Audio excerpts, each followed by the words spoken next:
Sir जय Hind. Colonel SS Pathania, शौर्य चक्र। जय हिंद, बहुत बहुत शुक्रिया समय देने के लिए। Thank you sir. Thank you Rajesh, God bless you. Great to thank you interact with sir, you आपने ऑलवेज। समय दिया। शुक्रिया सर, बहुत बहुत शुक्रिया आपका। दरअसल कर्नल पठानिया सर, जम्मू कश्मीर के शोपियां से एक वीडियो सामने आया, उसके बाद सर्च ऑपरेशन चल रहा है। 2 आतंकी खुलेआम घूमते हुए दिखाई पड़े। दाद पहले तो सर्विलांस की, जो इस वक्त इंटेलिजेंस और जो सर्विलांस इस वक्त जम्मू कश्मीर में चल रहा है, दाद देनी होगी कि अगर कोई भी आतंकी एक पैर भी बाहर रखता है तो कहीं ना कहीं सुरक्षा बलों तक ये जानकारियां अब पहुंच जाती हैं। लेकिन उसके बाद फ्री मूवमेंट पिछले 48 घंटों में अभी तक कोई बड़ी सफलता नहीं मिली है। ऑपरेशन हालांकि चल रहा है। कैसे आप देख रहे हैं? और ये सब चीजें उस वक्त हो रही हैं जिस वक्त इंडिया पाकिस्तान के रिश्तों में टेंशन एक बार फिर से चरम पर है सर। राजेश, जहां तक इस पर्टिकुलर शोपियां वाली इंसिडेंट का सवाल है, इसमें से 2-3 चीजें उभर के सामने आती है। वो ये है कि इस समय वहां पे मिलिटेंसी, अगर हम ये क्लेम करें कि मिलिटेंसी खत्म हो चुकी है, वो खत्म नहीं हुई है। वो कहीं ना कहीं से उभर के सामने आती है और आती रहेगी।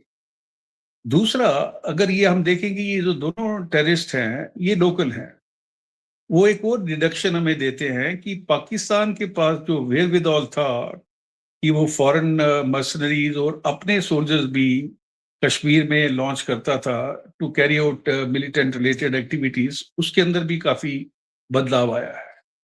तीसरा ये है कि अगर ये चीजें, देखिए, इंसर्जेंसी में जब तक आप लोगों का विश्वास नहीं जीतेंगे और लोग जो हैं आपकी आंख और कान नहीं बनेंगे, तो वो इसको जो मिशन है वो पूरी तरह से सफल नहीं हो पाएगा। अगर हम बात करते हैं wiping out the militancy in its entirety from Jammu and Kashmir, उसके ऊपर काम करने की जरूरत है।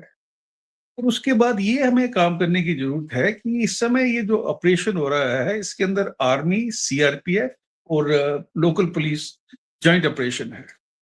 और पिछले जम्मू में आपने देखा होगा 2 इंसिडेंट हुई थी। एक में डीसी साहब इन्वॉल्व थे, ठीक है, एक के अंदर एक एसएसपी साहब को आपने सुना होगा। तो अगर इस तरीके का बिहेवियर ये लोग कर रहे हैं, क्योंकि उनको अकाउंटेबिलिटी नहीं है, they are ultimately affecting our operation against the militancy.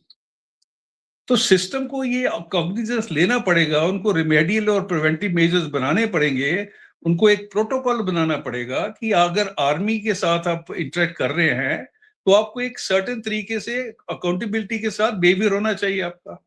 अभी डीसी अपने आप को मालिक समझता है डिस्ट्रिक्ट का, उसको बता दिया गया है, होता नहीं है, but he is a public servant, tax payer से पे ले रहा है, लेकिन वो अपने आप को कहता है जी मैं डिस्ट्रिक्ट का राजा हूँ। एसएसपी साहब तो किसी की सुनते नहीं है। तो कुछ ऐसे लोग हैं, ये मैं नहीं बोलता कि अदरवाइज आर्मी और police they are doing a great job, मैं खुद उनके साथ ऑपरेट किया, हमें कभी ऐसी प्रॉब्लम नहीं आई। लेकिन ये प्रॉब्लम जो है, और जब हम इनको पूरी दुनिया में इसकी खबर घूमती है, पूरी इंडिया में इसकी बात हो रही है 2 इंसिडेंट की, तो Pakistan must be laughing at us somewhere other.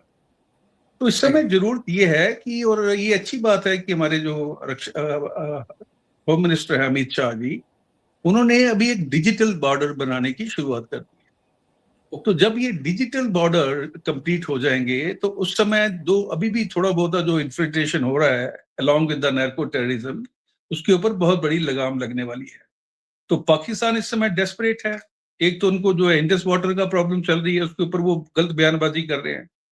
दूसरा, उनको लगता है कि ये जो मिलिटेंसी, जो उनका प्रॉक्सी वॉर जो उन्होंने 1989 में कंसीव किया था to make India bleed for 1000 in 1000 cuts, उसके ऊपर भी काफी बड़ा प्रभाव पड़ा है। उनकी अपनी इंटरनल सिचुएशन के बारे में मैं बात नहीं करूंगा, they are in a bad state.